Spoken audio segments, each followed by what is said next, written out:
It worked. Oh my goodness. I am so pleased to be here, my friends. Sorry, my voice still isn't 100%. Please let me know if you can hear me and see me all right. Oh, this is so wonderful to be here. Thank you so much, each and every one of you. And thank you for being patient with me. I am so late to the party. How is everyone doing? Like, I am so happy to be live, like, to be connect with you guys. Eric, thank you so much for literally being here and being so understanding, like behind the scenes, because I was literally like, I was freaking out. So thank you. And Truth Seeker, hello. Really lovely to have you on the live stream. There's 10 of you, 12 likes. Thank you so, so much. So how is everyone doing? It has been how long has it been, guys? Like, since I have actually gone live. Please excuse my voice. I am, yeah, it's getting there. I've got tea. I know for you guys, for most of you, it is a Sunday evening. It is morning here for me. So it's like literally, I'm 12 hours ahead of you guys, I think. It's like 9:39 a.m. for me. So it's so nice. I can see you guys in the chat here. Please keep like talking and sending in your questions. I just want to do a couple of shouts out. Hello, Brickstone. Hello, Carter. Kid Ross Productions. Yeah, like I remember you guys from back in the day, and Smoky Mountain Girl. Oh, thank you. I missed you guys too. Like, honestly, please don't think that this is like a one-way street, because honestly, I have missed every single one of you. And also, where are you guys from? I'm in Bali. I'm not in the UK anymore.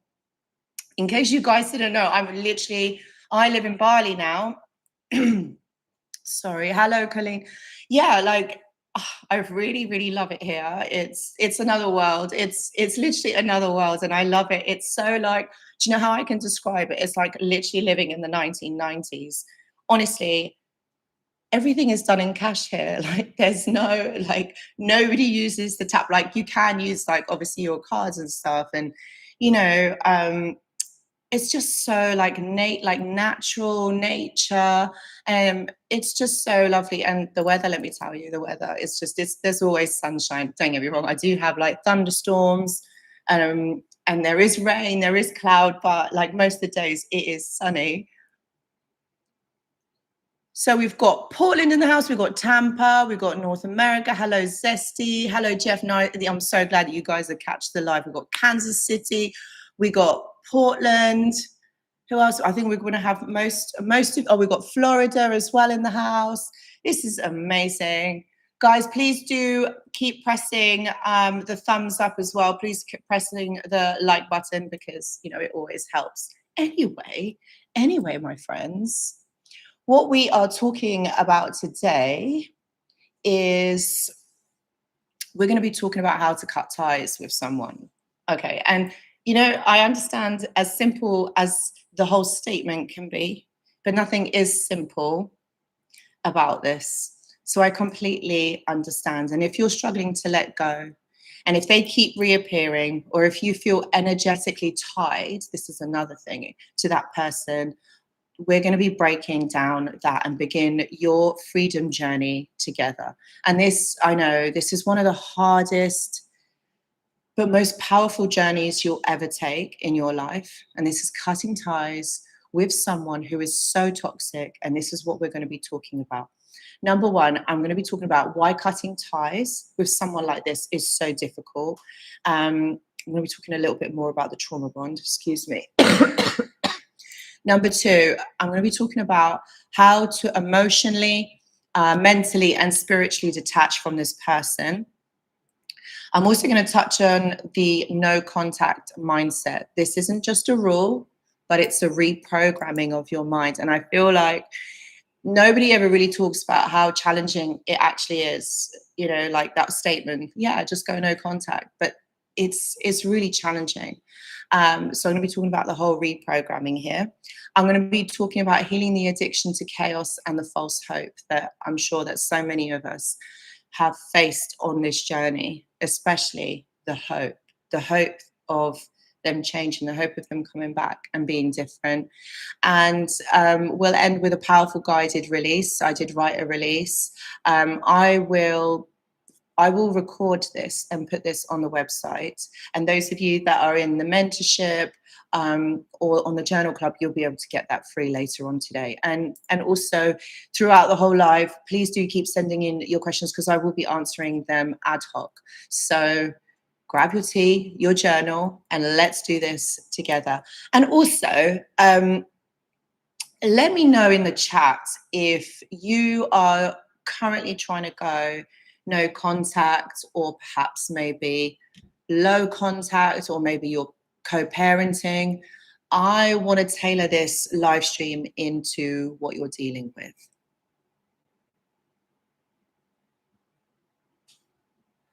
Anoushka and Yaz are both awesome. Thank you, Zesty. Hold on, I need to have some tea. Hello, Daniel. Hello, hello. Okay, so please do keep hitting that like button, my friends. Right, what do we got? Right, so, sorry, my throat.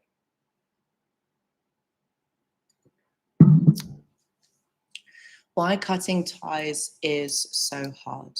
So in this section, I really want to talk about trauma bonds, the cognitive dissonance, and the intermittent reinforcement.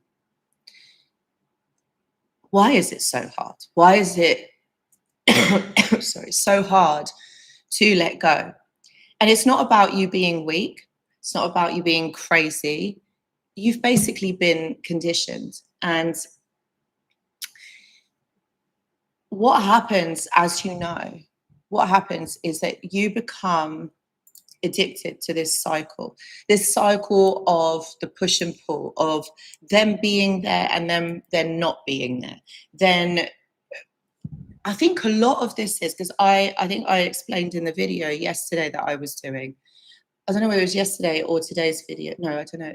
Anyway, I explained in one of the videos that a lot of this is about how you got to know that person, how you understood them. So in psychology, what happens when we make an impression of someone, when we meet someone for the first time, we make an impression of them, meaning it's an imprint of that person. So we get to know them, how that person presents to us right at the beginning. Okay. And if we really think about it in this dynamic, the narcissist would have presented themselves as this most amazing person, a person that you would want them to be, a soulmate, someone who you needed, someone who you wanted throughout this. And you felt seen, you felt good, you felt as though like your life has begun. And this is the issue. This is the huge issue, my friends, because what they had presented right at the beginning is not what you're left with right at the end, is it? These people, it's like they're two or three people in one. Sorry. So they pretend to be this person that you want them to be. And this imprint that they make on you, and that's what it is. It's imprinted in your mind and your heart that this person is like this. So once they know they've got you, once they know that you are hooked, you're in love, you want them, you need them, and this is natural, right? I don't want to say like, oh, this is weird, like we shouldn't bond with people. No, this is normal in a healthy relationship. Exactly, Zesty, Dr. Jekyll and Hyde syndrome. And this is so damaging. This is so damaging because this isn't about pretending to be someone. This isn't about meeting all of your needs right in the first week, you know? And this is why these relationships escalate so quickly, because we're so like, because of the imprint that they have made on us, we believe that that person is like this. This is truly them, that we've got to know them. And they escalate the relationship very, very quickly, don't they, my friends? Put a yes in the comments if this is what you have experienced. I have. So I completely understand how it is when you get hooked up, when you fall for this person, because this is normal. Yeah, the Carter says, yeah, it is, it's normal. Like, it's not a bad thing. Like, I want you to know that this is all normal, this is all healthy. But in healthy relationships, either people take their time or what they say is followed through. So it's always about showing up. This is about consistency. This is what you need to look at. Zesty says the narc knows your low points in life. Yes.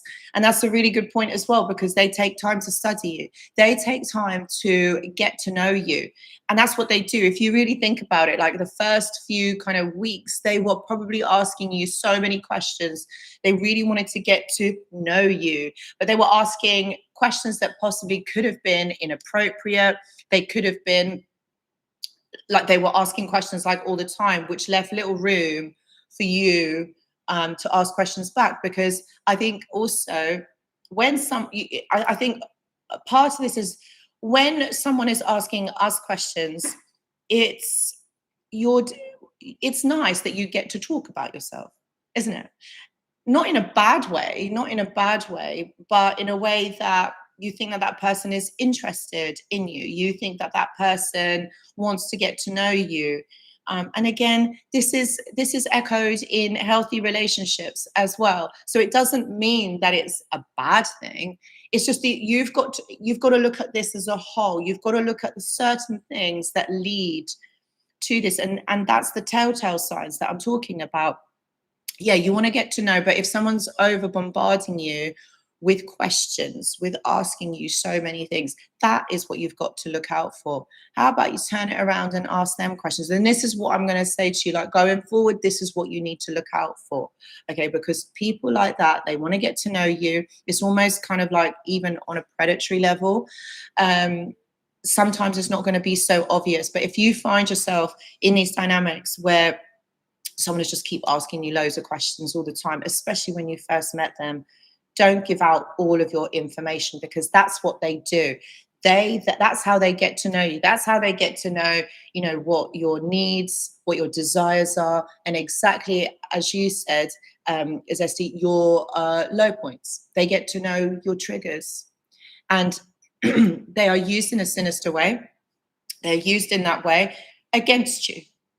That's why they do it. And it's not that it's very clever. It isn't a clever move. It's quite an evil move. It's quite a sinister move. Why would someone do that? And I always ask that question. Why would you do that? Like, why would someone want that for another person? And that is what you have to remember, that none of this is for your own good. Like, this person isn't about you from the beginning. And all of this leads to something called intermittent reinforcement. You got the love, you got the withdrawal, you got the affection, you got the punishment, over and over. This is the cycle. And what happens, the worst thing about this is that your brain becomes addicted to the high of the love bombing, being put on the pedestal, being praised, being noticed. These are all lovely things that happen in a relationship. I'm not going to lie, like, it feels good. But then what happens is that you are terrified of the withdrawal. And that's what fuses and creates the trauma bond. How can you be terrified of the withdrawal? This shouldn't happen in relationships. People should be able to talk to one another. You work it out. You annoyed me. You did this. This is how it made me feel. The other person goes, yeah, do you know what? You're annoying. You did this to me. You shouldn't be afraid to be able to speak up. And this is what it does. It creates that trauma bond and basically the intermittent reinforcement. Okay. So think about it when the narcissist comes back into your life again, you re-idealize them. Sorry, you re-idealize that person. Now think about the psychology of that and what that's doing to you. It comes from a fear. It comes from a fear-based thinking that, oh my God, this person has come back and I'm just going to cling on to them. This is the trauma bond. This is what it is creating. You trying to cling on to them, going, please don't go, please don't go, please don't go. How can your relationship ever progress? Emotionally, psychologically, spiritually? How can you ever build on something? You can't, because that's not what they're designed to do, these relationships. or these interactions with this person, they're not meant to last. It can't last. And you can't build. Because if you can't speak to that person and tell them how you feel, how can this ever evolve? It always stays at the surface level. And that, my friends, is the issue. And it's called problems with interpersonal relationships. In psychology, that's what we look at. That's how we defined personality disorders, that they are unable to bond, they're unable to have a healthy attachment. And this is very much echoed throughout, like the avoidant attachment style, the despondent. This is what it creates: an inability to be able to have anything meaningful. And that's where you can see, this is where it's opening up your eyes to see that this person, even though you idealize them, even though you wanted them, this is the reason why. It's because it was a fear-based attachment, fear-based thinking. It was intermittent reinforcement that was at play here. So there's never a possibility of being able to create something stable.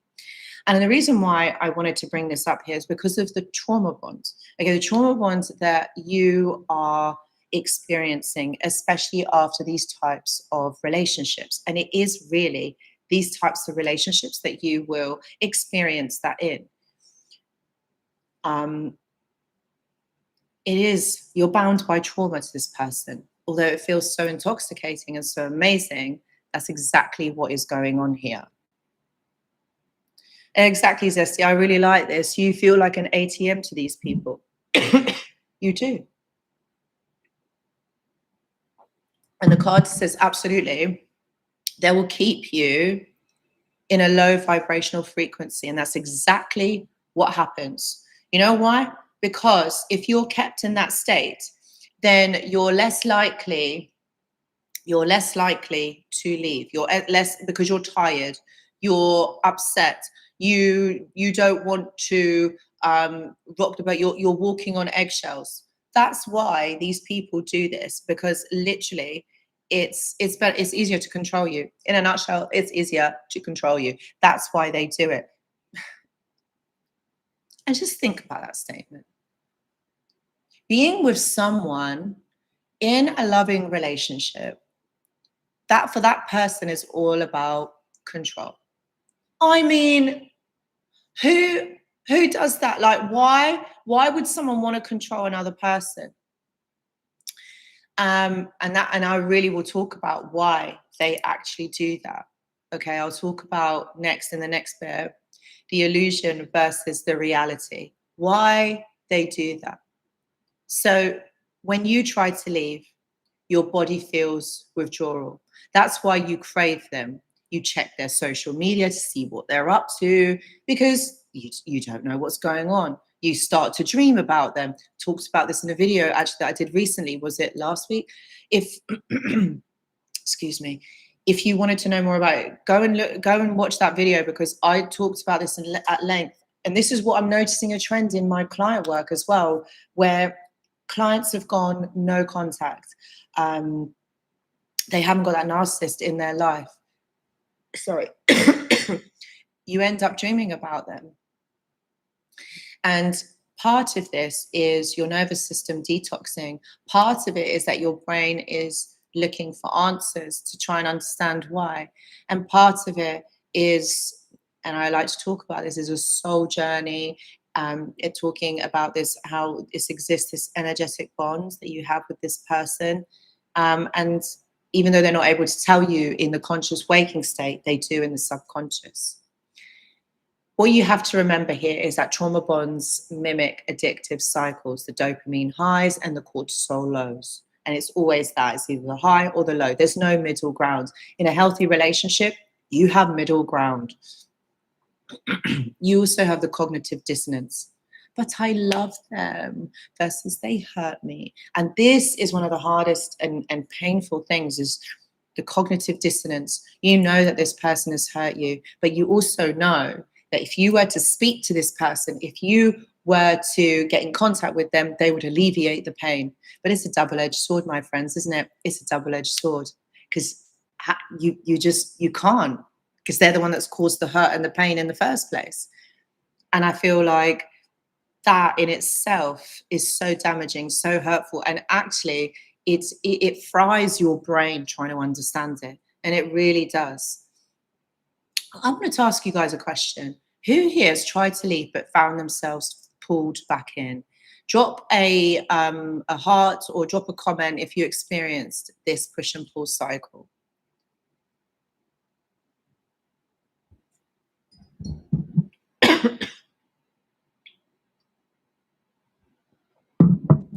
Thank you, Zest. Yes, I am using local honey for the throat.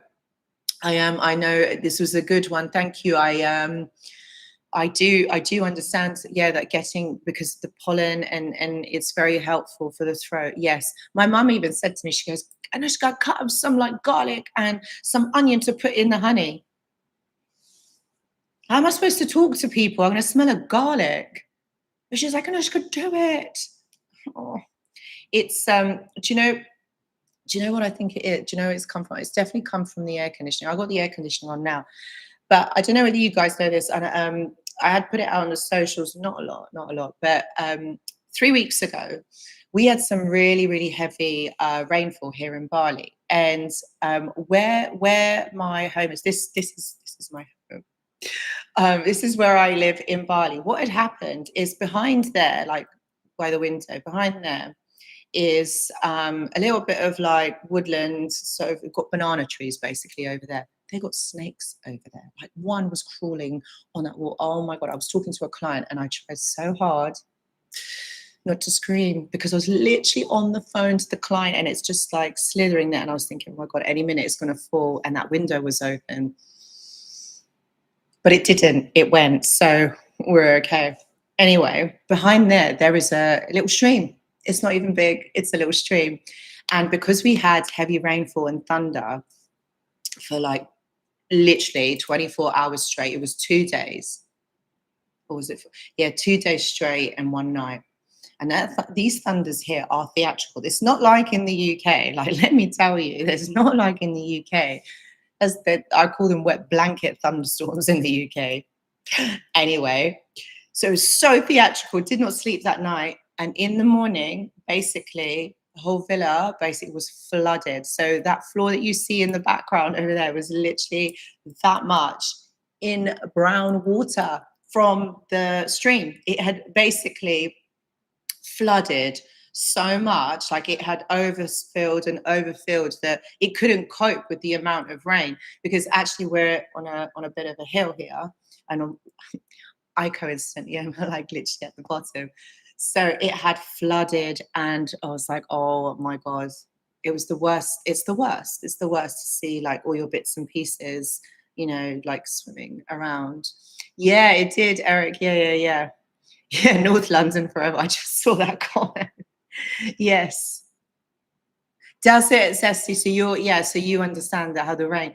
Anyway, they were so lovely here. They helped me straight away. So that wasn't an issue. But I think possibly some of the kind of like the spores from the river water maybe had got into the air conditioning or were still in the air. And this is the result of it. It's not in my chest, it's actually in my tonsils. So I'm trying really hard to kind of like demold myself. So I'm really sorry about this voice of mine. I'll be better. By the end of this week, in a few days, I will be fine. Anyway, long tangent there and a long break. Guys, I hope you're still with me. How many have we got here? Oh, 28 of you. Guys, please do press that like button if you are enjoying it. I hope that this is all making sense. And we're leading up now to the illusion versus the reality. We need to break the illusion that they built. Again, such a weird thing that these people do. Like, why? Anyway, you guys know because you've seen it firsthand. You know why people build the illusion? I was just thinking this now. I remember when I was working in the prison in London. It was Brixton Prison in London. And this was when I was an assistant psychologist. And I was working, in the prison. A lot of personality disorder, like antisocial personality disorder, a lot of sociopaths and narcissists there in the mix. And I remember when I was like conducting like questionnaires and things like that, you know, because we kind of was doing research and bits and pieces. And I do remember a lot of them had said is that, yeah, they live their life in their heads. And I think it's a coping mechanism. I really do. And I think in this aspect, when we're talking about the illusion, like what I was saying, when the narcissist imprints on you right at the beginning that, hey, I'm this wonderful person, like you'll never want to leave me. I am who you want me to be. I think that a lot of them do this because that's exactly what they want. They never want you to go. They don't want you to leave. They want you to stay with them. And ultimately, oh my God, Zesty, a sociable sociopath. Oh God. Hello, Deb. Oh, bricks don't. Yeah, I do, but I can't do that on camera right now because it's already hot. Like, no way. I need the AC on. My father was one of those. Yeah, bless you. Yeah, it's like I think a lot of the time in psychology we call it magical thinking, and we find that mostly people with Axis 1 disorders are the ones that do that. So Axis 1 disorders, personality disorders, and schizophrenia. So it's mostly about living in your mind. So what is happening around you doesn't exist. And I think a lot of this, if you really think about it, is stemmed from childhood, because the narcissist, what happens is when they are children, when they are growing up, hello logic, when they are growing up, what this means is their parents don't accept them the way that they are. Okay, and this is due to parenting. Okay, and this is why these people tend to live in their head, because it's safe. Nothing can hurt them. It's a trauma response, essentially. Okay. What they do is, because their parents don't accept them, either parents don't accept them, or their parents praise them too much. So either way, that child knows that the way that they are, they're not acceptable. They're not good enough. They basically need to change. And that's why they then become an amalgamation of what their parents want them to be. Can you see the patterns here? Can you see the mirror here? Okay, so this child then does what the parent wants them to be. The child knows, because they quickly become adapted to knowing what their parent wants, because you know what, that one primary need that child wants is to be loved and accepted by their parent. All they want is their parents' attention. So they will do anything and everything that they can to get their parents' attention. So fast forward that when they become an adult, so this is what they have learned in childhood. So now as they have become an adult, excuse me, okay, they do the same thing. They do the same thing, because what is the love bombing all about? They're pulling you in. They're pulling you in. They want you to fall in love with them. Yeah, that's what's going on here. They're repeating childhood patterns, things that they have learned from childhood, and now they are doing this now to you because they don't know any better. No one's come up to them and tapped them on the shoulder and gone, "Hey, mate, like that's not how you do things. This is wrong. You need to change." No one's done this. So they are repeating childhood conditioning patterns, how they were treated and what they did in childhood, because they don't know any better. So this is why they put you on the pedestal. They get you to fall in love with them. So this is the illusion that is built. This is that imprint that is made on you. Thank you, Deb. Cesti says, it's true. I knew someone who wanted to be a model in Paris and thought he was super special. This is it. This is it. This is when the ego takes over. Okay, look, I completely understand. Right, there's a big difference between, like fake it until you make it. Similar properties here. Okay, but they embody this. Okay, they embody this, and they make other people around them believe it, because it has more of a sinister aspect to it. What essentially the narcissist is doing here is basically trapping you into a dynamic that you thought it was A, but really it is C. So you didn't even get the memo on B. Okay, you don't even know that. Okay, so that's why That's why they do this, because it's a trap. So that you don't see this for what it really is. So that you don't, basically, that you don't leave. And the problem here is that narcissists will mirror your ideal self. And this is another really weird aspect of it. It's not weird, but you can understand it, because what they are doing is they've read you. Okay, they've read you. They've asked those questions at the beginning. They've talked to you. They know your highs and lows. They know your triggers. They know what makes you happy, what makes you sad. So then they mirror what they think is your ideal self. Again, so you don't leave.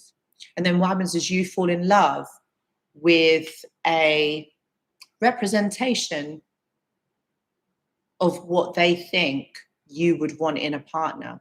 So this is all about your depth, your empathy, and your love. Okay, and this is why it doesn't last long. It never does, and it never will. But at the time when it's happening, you're falling in love with the imprint that that person has made on you.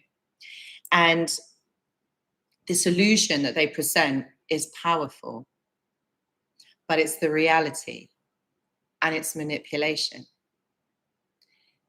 They also do this to you at the end, and even when the relationship is finished, they kind of pepper it throughout the relationship. Because if you think about it, when you leave, or when they get in contact with you, when they start hoovering you, you start to live in hope, because that person tells you, I'm going to change, I'm going to be different, I'm not going to be like this anymore. And you fall in love with the hope, again, with the potential, because you've seen it once, you see it in front of you, and you think, yeah, do you know what? They really are that person, and they really could be that person. And that's the trick. That's the illusion.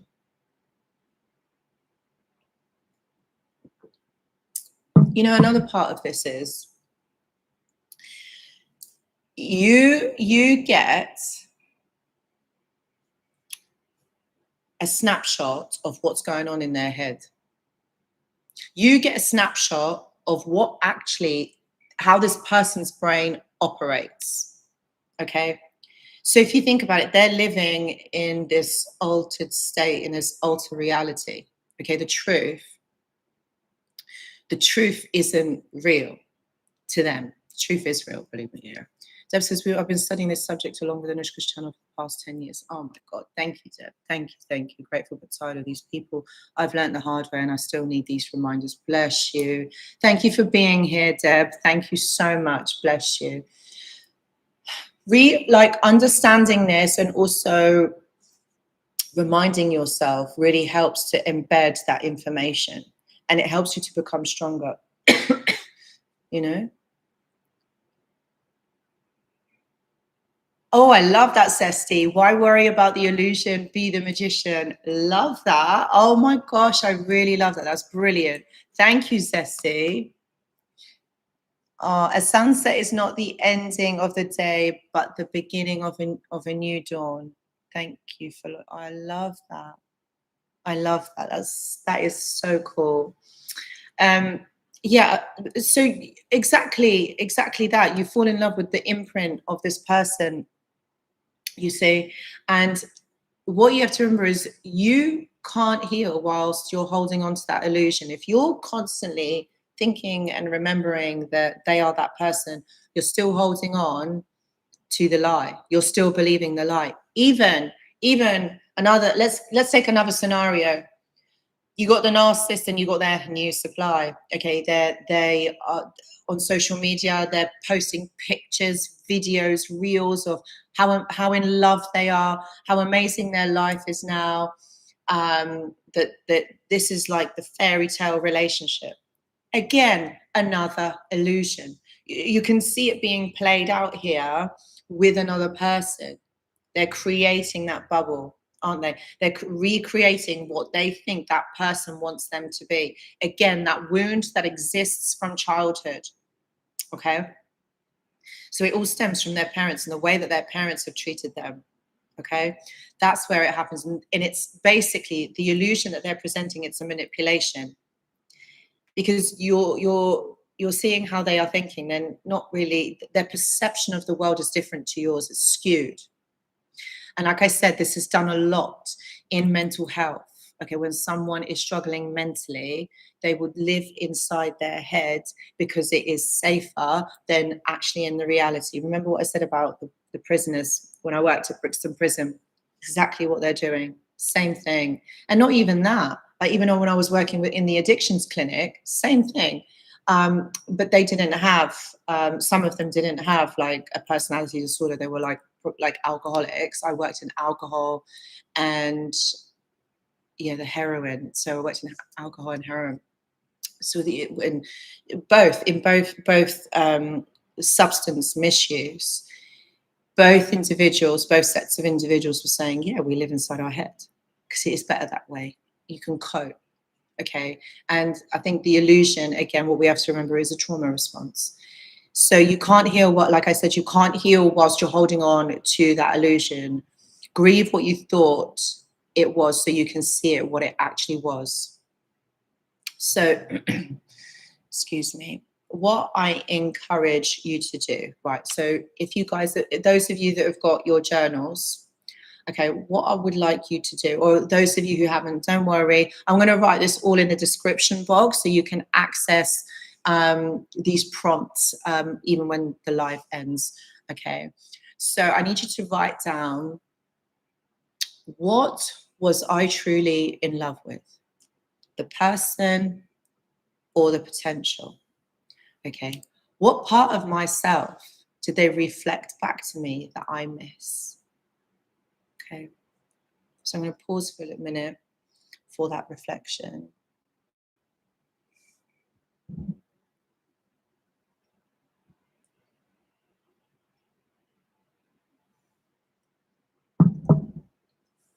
And again, I'm going to write this in the description box so you can access this whenever you want to.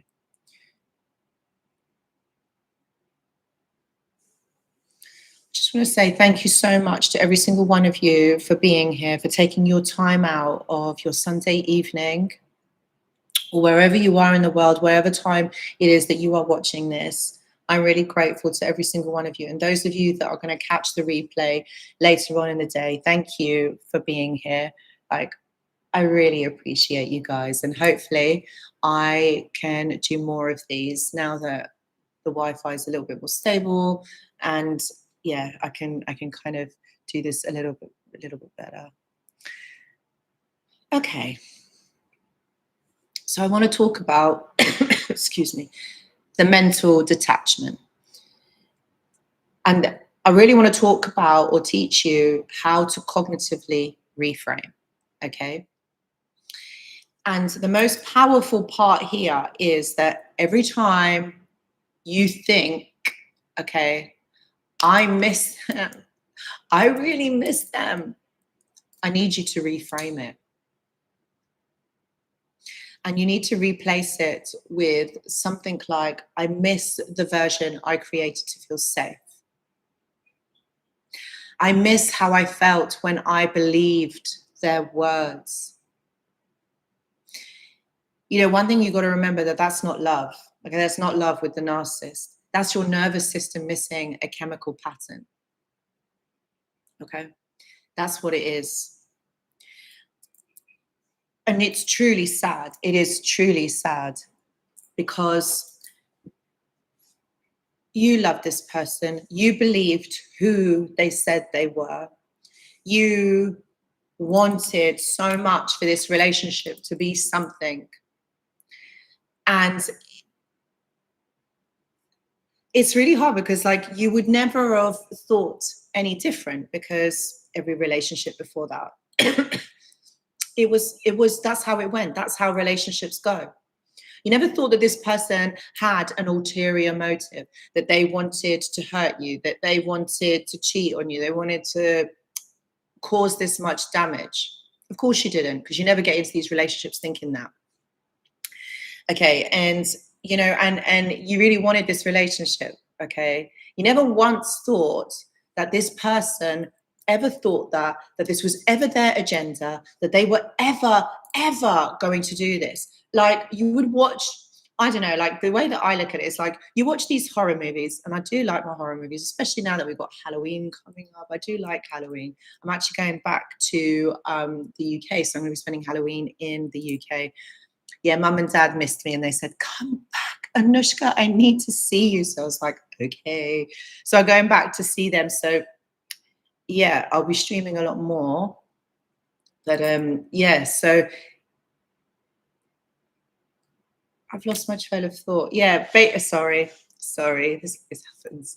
But yeah, it's really hard when it's like a relationship, and you thought that this person was in it because they cared about you, because they were into you, they wanted you. It's not. It's a chemical pattern, and that's what we have to remember. You have to you have to block, delete, and you have to unfollow. These are boundaries. This is not your bitterness. You right, where you got to think about this is this way, okay? This person, okay, isn't for you. All right, you have to mentally detach from this person. Yes, it is going to be hurtful. I'm not saying that any of this is easy and that any of this, you are going to feel good about. No, but you know what? You need to start protecting yourself. You need to start protecting your peace, because at the end of the day, this person hasn't got good intentions for you. All right, and you have to think of this differently. It's a mindset shift. All right, you almost have to become blunt, like cut them off. This is your boundaries. I know you're not bitter. Yes, they hurt you. Okay, fine. That's fine. It's not fine, but it's okay. What are you going to do? Hold grudges for the rest of your life? What, going to be upset? No, because you need to be able to move on and live your life without having these people in them. Yeah. So block, delete, unfollow. All right. It's almost like you don't need to know what they are doing. It doesn't interest you. Okay. The only reason why you're holding on to them is because you're still thinking about that imprint that they made on you, the impression, the magical thinking. Okay. That's why. So you have to replace your thoughts like, oh my God, I can't believe they did that to me. Yeah. Don't let that be your narrative, because this is a victim mentality. Yes, what happened to you was really bad and it shouldn't have been. But if you stay stuck in victim mentality, you're not going to be able to move forward, because you're always going to be thinking like, oh, I can't believe they did that to me. I miss them. I want them. I need them. That keeps you trapped in that illusion. And remember, the illusion is magic. It's a magic show. It's an illusion. It's not real. Illusion means not real. Okay. Instead, if you are saying, if every time you're thinking, oh, I miss them, reframe it. Can't believe they did that to me. Reframe it. Say something like, I'm proud. I'm seeing it clearly now. Change it into a positive. Okay. And yes, you have to actively do it. It's not something that you're going to get just like that. It's something that you have to practice, and you'll become stronger, and it will become an automated response. Okay. Don't sit there wallowing. Okay. It never was what it was meant to be, not because it's your fault, but because of that person. Okay. You don't need these people in your life. All right. That's what you have to remember. Okay. And I do understand that it is challenging. One thing that I would also encourage you to write, possibly in your journal, again, this is going to be available in the description box below. What has been the hardest mental loop for you to break? Okay, because once you know what it is, it'll be easier for you then to, once you identify, it's like a trigger. Once you identify it, you know that trigger affects you. It's then easier for you to identify it and change it, so it doesn't control your life so much. That is one thing that I would say would be a lot easier for you to do. This is why I always say that journaling, so it's so powerful. It's like you're having a conversation with yourself. Actually, talking of which, do some membership gifting. Yeah, that's why journaling is so powerful. I've just gifted 5 memberships, journal prompts. So I hope that whoever it reaches, I hope that you enjoy the journal club. Remember, I post in the journal club every single Monday. So that's tomorrow. And I do usually follow it up with a video as well. I've also got the Patreon mentorship. Again, all of these details are in the description box below, but in the mentorship we go a little bit deeper. And this week I'm going to be recording a great video, and it's all about oh gosh, what was it? Sorry. Union with a narcissist, sexual union with a narcissist. You're welcome, Deb. Yeah, and the spiritual meaning. So a lot of what goes on in the Patreon mentorship, sorry, is a lot of the things that I can't talk about here on YouTube. So yeah, the more of a spiritual aspect that's on there. I talk more about like how to rebuild your mindset, that sort of thing. And I think that those are the kind of discussions that I wish we could be having on YouTube, but you know, like a lot of it is censored, which, okay, I understand, but yeah, there we go. And I think the censorship has gone crazy, isn't it, recently over on this YouTube. But anyway, it is what they do. We've got to move. Anyway.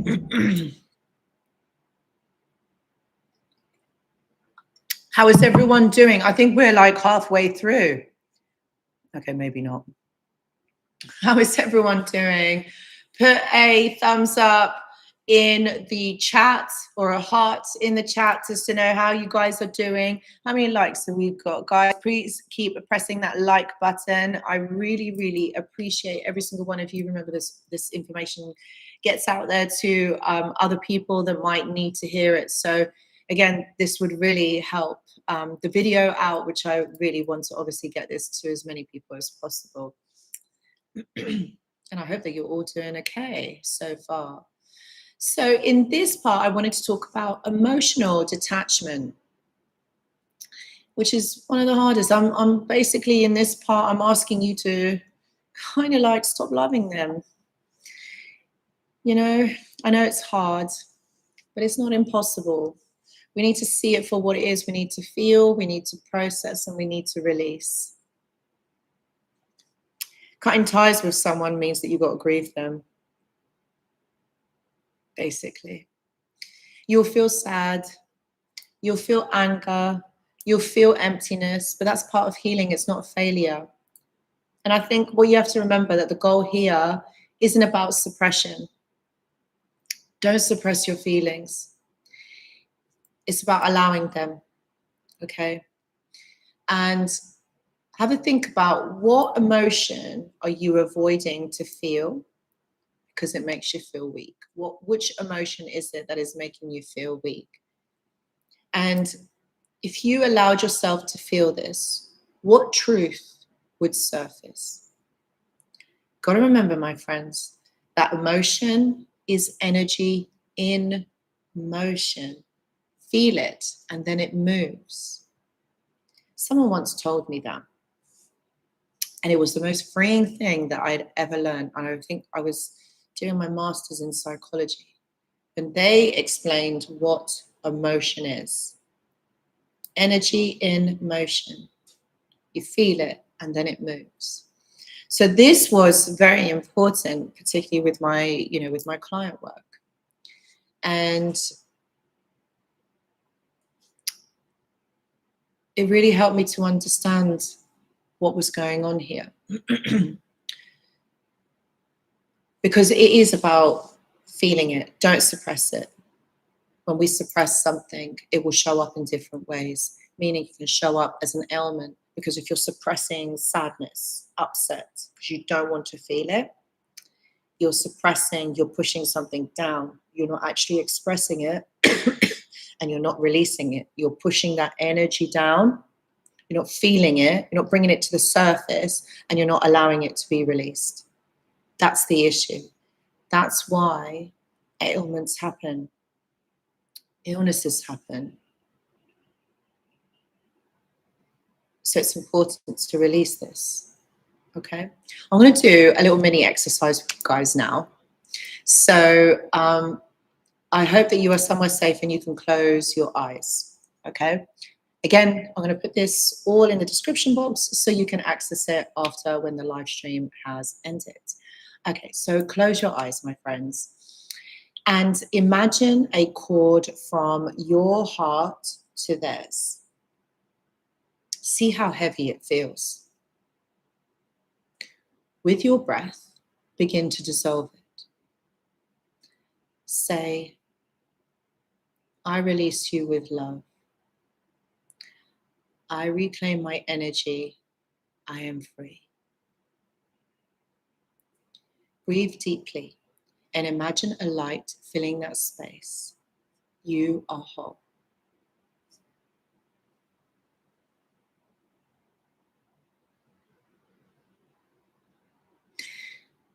So something like this, a release, okay, can be very powerful for you, okay?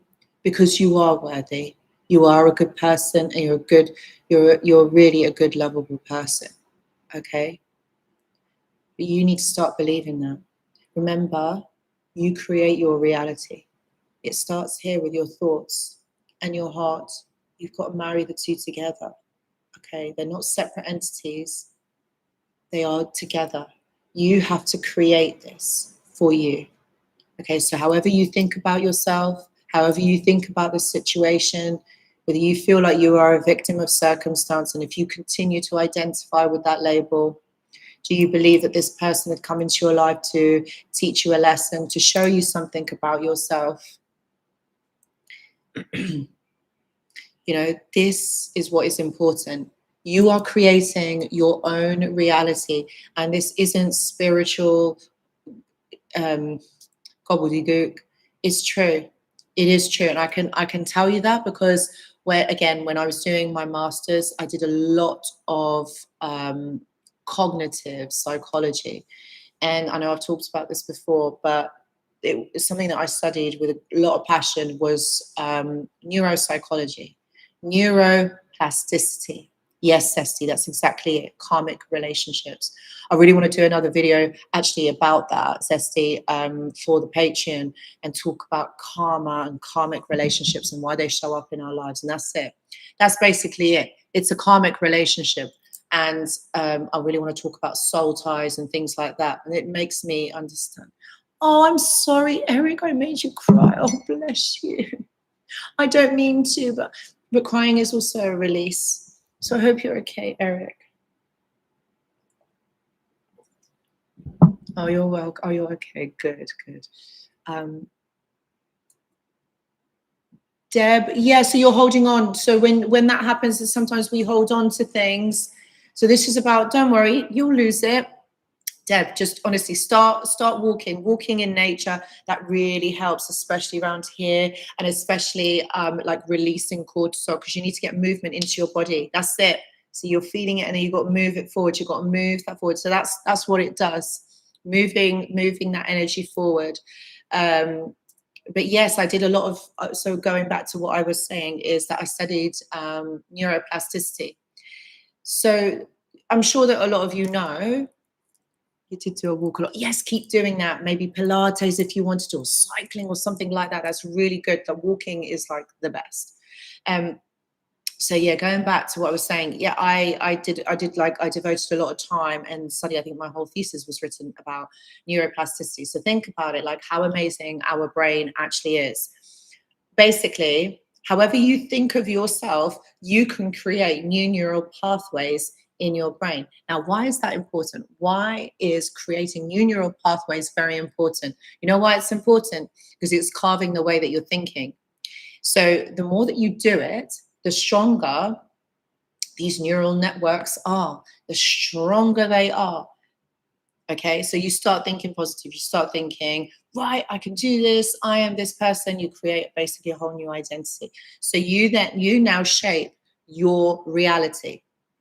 That is what is important. So think about how amazing that actually is. Neuroplasticity. You can actually shape who you are, who you want to be. You create your reality. You are not a victim of circumstance. If you want to be, I don't know, if you want to be something in your life, go and get it, because you can. You can have whatever you want. You can have this life however you want it, right? Regardless of what is happening around you, you believe this one thing. You want to be a millionaire? Create it, because it will happen. You want more money? Do it. You want a different place? You don't want to live where you did before? Do it. I did it. Look, I now live in Bali. How many times did I used to complain about UK and the weather and how cold it is? I'm here now. You create things. You manifest it. It happens. So this all exists here and here. Okay? That's what you got to remember. So if you're going to start thinking that you're a victim, that this shouldn't have happened to you, why did this happen to you? You're going to create more of that. You're going to create more situations, more narratives that actually make you think that you are a victim. Excuse me. Yeah? That's what happens. But if you want to change something, you first of all, the key here is, who is it that you want to be? What is your new identity, and how do you want your life to look? Okay, just create it in your, how is it? Who do you want to be? Yeah? You want to be an astronaut? Great. What do astronauts do? How do they live their lives? You research it, you look at that, and then you step into that reality. And a lot of people call this a timeline shift. I'll talk more about this. I'm going to make a video for the Patreon mentorship, because I think I can go deeper into that, because I'm just going off topic here on the live stream. But I just wanted to bring it in here just to say that, look, this stuff that I'm talking about exists, okay? I studied it, and I know scientifically this is proven. It's proven. It does work. Neuroplasticity, you shape your brain, shape your thoughts, you shape your reality. That's how it works. Okay, so now we're going to talk about the spiritual detachment, okay? And this is all about your soul lessons and the sacred contracts that exist, that are in place. Not everyone in your life is meant to stay. Some souls come to awaken us and not accompany us. This is what Zesty was talking about, karmic relationships. Those of you that don't know what they are, I would say do a little bit of research on this. Again, like I said, I will have a video up on the Patreon mentorship. If you want more details about it, please do check the description box, because I've got the link there. So what you have to remember here is the purpose of the narcissist. Why was this person in your life? What was the purpose of this person being in your life? Why were they here? So the narcissist's role in your life was to mirror what was unhealed. It was about boundaries. It was about self-worth. It was about people pleasing. So once you see it, you don't need the lesson anymore. So think about it, right? Before this person came into your life, did you know those aspects about you? Did you know that maybe your boundaries weren't strong enough? Did you know that your self-worth wasn't coming through, wasn't strong enough, wasn't being presented? Did you know that you were people pleasing? Because what this person did is they showed you this. Excuse me. They showed you that you do this behavior, and this is what happens. And this needs to be changed. So if you cognitively reframe it and see it in a different aspect, then it's going to help you along the way. You're not going to feel so much of a victim, okay? So once you see it, okay, you can't unsee it, all right? And also, once you learn how to change that way of thinking, that mindset, you're not going to have people like that in your life. Because I think a lot of the times when we get into relationships or dynamics like this with people, a lot of this is to teach you a lesson, okay? That's why some people that come into your life, they're not meant to stay, okay? They're meant to be for a little time, show you something, and then they will go, okay? Forgiveness, okay, doesn't mean reunion. It means release, okay? So I'm going to say a little affirmation here, but again, I'm going to put it in the description box so you can access it whenever you want to. I thank this lesson for what it taught me. I no longer need pain to grow. I am free. So you release it. It's all about releasing. Do you remember I said, don't push it down, don't suppress it. The emotion is about feeling it and processing it, releasing it. Okay? That is what is really important here, my friends. Yes, exactly, Deb. Reframe and detach. Yes, Carl Jung.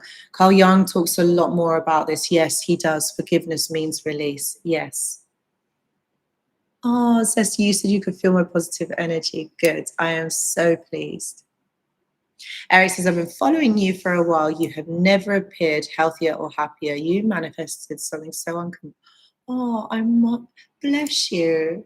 Thank you. I am really happy. I am really happy here.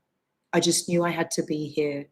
And I will disclose this. I met someone as well, and he is so wonderful. And yeah, we are really happy together as well. Just wanted to say that. So it is possible. It is possible to have a healthy relationship. I'm not going to lie. I'm not saying that there's not going to be bumps in the road. I'm not saying that at all, because there is, because we do argue. But it's about understanding one another. It's about coming together, about making this work together. You know what I mean? And that's what is important, my friends. There are people out there who are nice, who are, do you know what I mean? Like, are not narcissistic. Like, the whole world isn't narcissistic. But this is about, do you know what? This is about when you get stronger in yourself and you know your worth. That is what is important, knowing your worth. Eric says, haha, light bulb moments. Yes, they keep happening the first times, post discard, sacred. Yeah, anyone I like, why not? Lines. Yes. Thank you, Cesti. Thank you, Lucas. Thank you, Eric. I just want you to know that there are real people out there who are nice, you know? Thank you, Eric. Yeah. So please don't give up on love. Don't give up on love of you, and love to open your heart, because if your heart becomes closed, that's it. Love is the medicine. Love does exist. I promise you it does. And it doesn't mean, oh, just because, I'm a YouTuber, I talk about it, I've learned about it, whatever. It doesn't mean that, because you guys also watch the videos, you do the research. You also could be a YouTuber, you could also talk about this, you could also help others. What I'm trying to say is I'm not special. This is what you learn. I've learned it. Like, this is what I've experienced in my life, and this is why I'm saying it to you. Please don't give up on love, because it is true. It is real. Okay. I used to have that narrative myself where I used to think, oh yeah, love, what's that? That doesn't exist. It's not true. Because when you've been hurt so badly, you don't think that exists, because you've not seen it, you've not had it. But I'm telling you, it does. Believe in yourself. Learn to love you. Love is the medicine. I promise you, it's one of the highest vibrations. When you have it for yourself, you know what? You'll have it for others, and that is what is important. And it can be so simple, but this is the ways of achieving it. Okay. Get rid of the poison in your life. Get rid of it. All right. These people aren't going to change. They're not going to be different. And it doesn't matter how much time you spend talking to them, how much time you spend silent from them, however many times they come back in and out of your life. At the end of the day, they are poisoning you. They are poisoning your energy, they're poisoning your time, they're poisoning your thoughts, because anything that they say isn't going to make a difference. These people are damaged and traumatized from childhood. Okay, they've lived like this for years. Just because you've come along doesn't mean that it's going to change, and you are not here to teach them a lesson. Okay? You're not here to help them.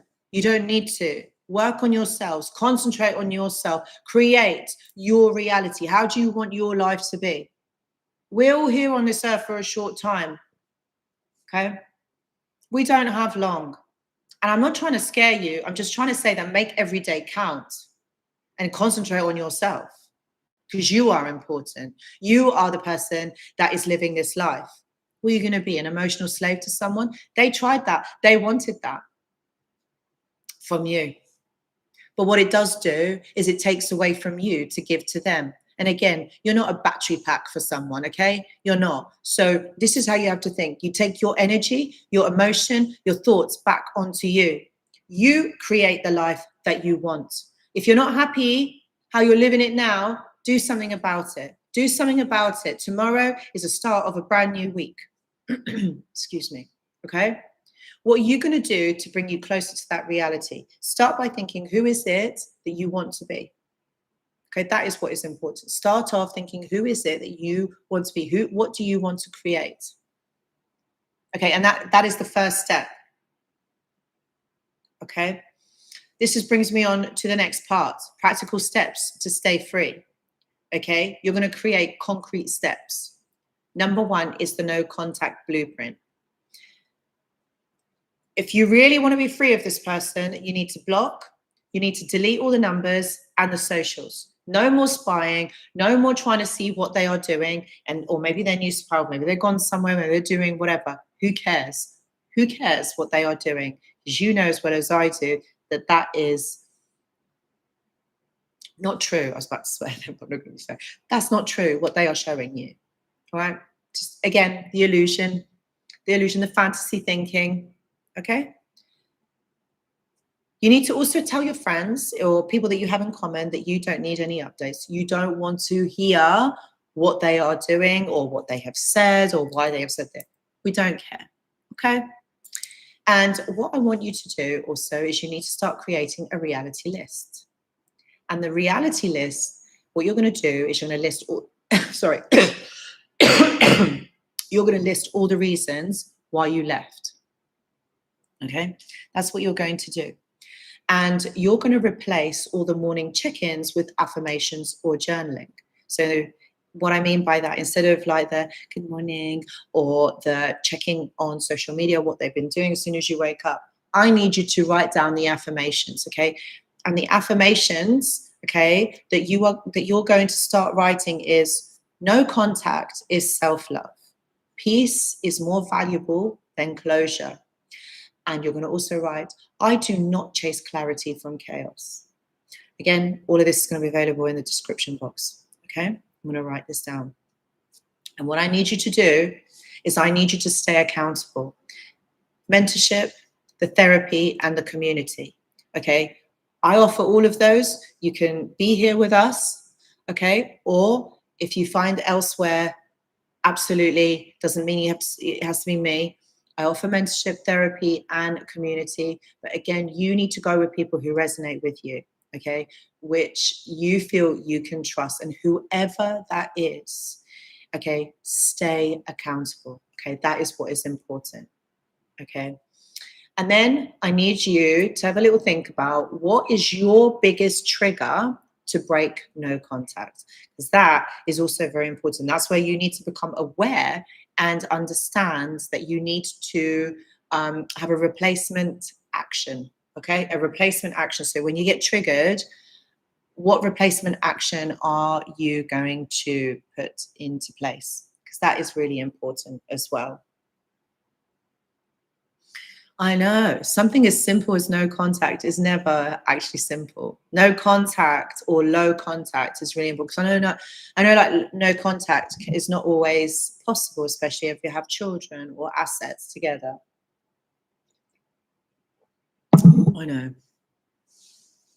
Thank you, Zesty. Thank you so much. So yeah, no contact or low contact is important, and no contact really is about you being strong, you putting all of this into place.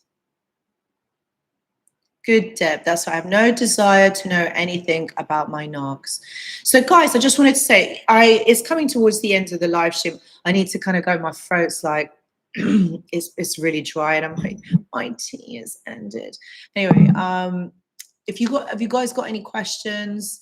anything that you wanted to ask, anything that you want to you want to know anything about, like, is there anything that perhaps maybe has been on your mind?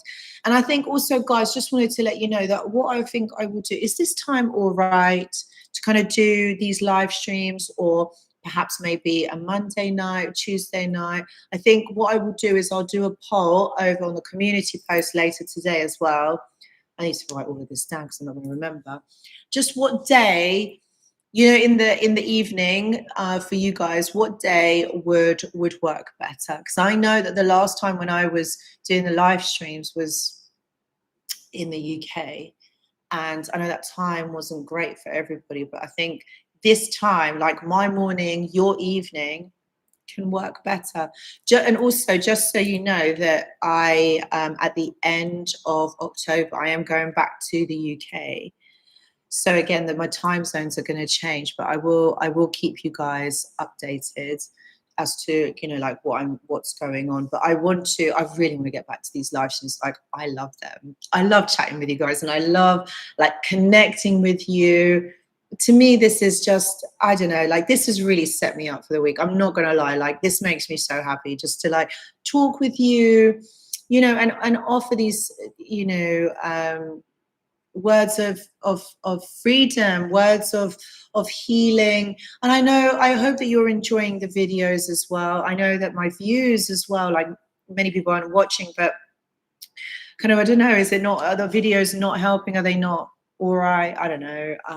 I just hope that the videos, this is about you guys, and I want to obviously offer the help and the information as much as possible. And I think I kind of am going to be covering more of these kind of dark psychology topics, and more spiritual aspects, kind of like on the mentorship.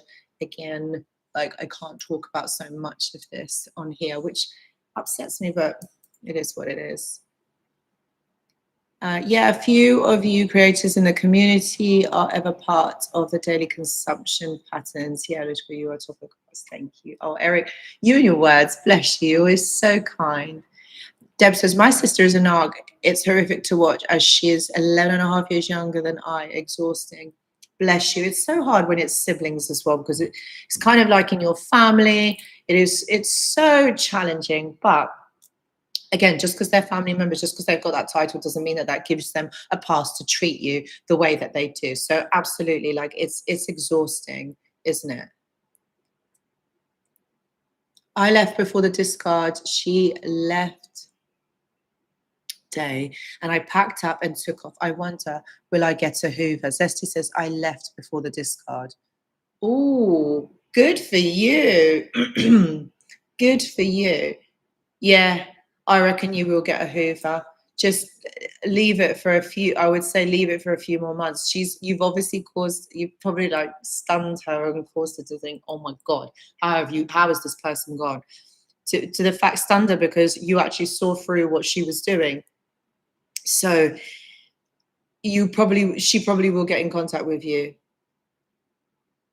And I left that day and I packed up and took off. Yeah.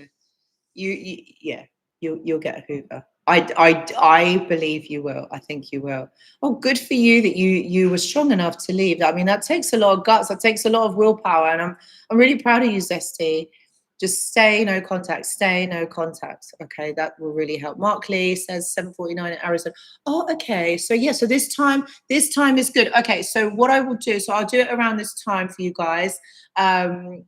Maybe, do you know what? Maybe I might have an ad hoc kind of like live stream later on this week. If it is going to be later on this week, it will be a Thursday. So do check out, and it will probably be Thursday around this time. So yeah, just be aware that, like, yeah, probably might be doing kind of an ad hoc live. You guys are welcome. Zesty, 68 days of no contact. Oh my God, bless you. That is amazing. Like, hats off to you. I wish I had that sound, when they do all the cheering. Now, that is going off in the background. Just so you know, that is going off in the background. Oh, bless you guys. I'm so glad that they have helped. So happy. Thank you, Carter. Thank you, Deb. Thank you, Zesty. Danny says your videos do help. Been watching a couple of years. Oh, bless you. Thank you, Danny. Thank you so much for watching. Oh, bless you. Thank you. So yeah, this is also, you see the journey over the years. Ah, for real, I was once there. Yeah, I remember. Bless you guys. So just a few parting words before we kind of like come off. So tonight, you began something sacred. And that sacred thing that you did is the act of choosing yourself. And remember that when you're cutting ties, it's not a loss, it's a liberation, okay? The pain will fade, it will subside, okay? And what will start happening is the peace will stay in your heart, okay? Remember that. You did something amazing for yourself tonight, okay? Sorry. Guys, like I said, thank you so much for being here. I really, really hope this has helped. It's been amazing being with you guys. Do you know what? I will go live later on this week, most probably on a Thursday. If you are free, come on over. We'll talk about another topic. And if you want to go deeper, join my mentorship on Patreon. We're working on breaking trauma bonds, rewiring your mind step by step. Thank you for showing up. You are not alone. I am here with you. I'm going to hold your hand through this whole process, and drop a heart in the chat if you're walking into your freedom tonight. Danny, bless you. Thank you so much for your donation. Thank you, my friend. Thank you, thank you, thank you.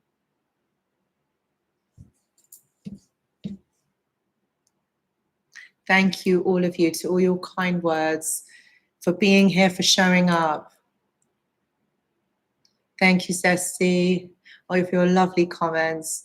And Fire Dreads, sorry if I didn't say that right. Thank you to all of you.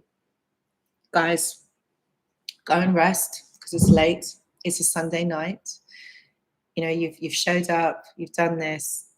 Go and rest, okay? Have a wonderful sleep, okay?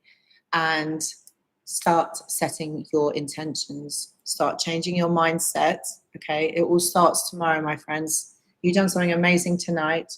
We've also got a powerful full moon this week as well. Set your intentions. Change your mindsets. It's going to happen, my friends. It is going to happen. You're going to change your life. It is possible. You can do it. I love that, Eric. It's like a benediction for humanity. Oh, those are such powerful words. Thank you.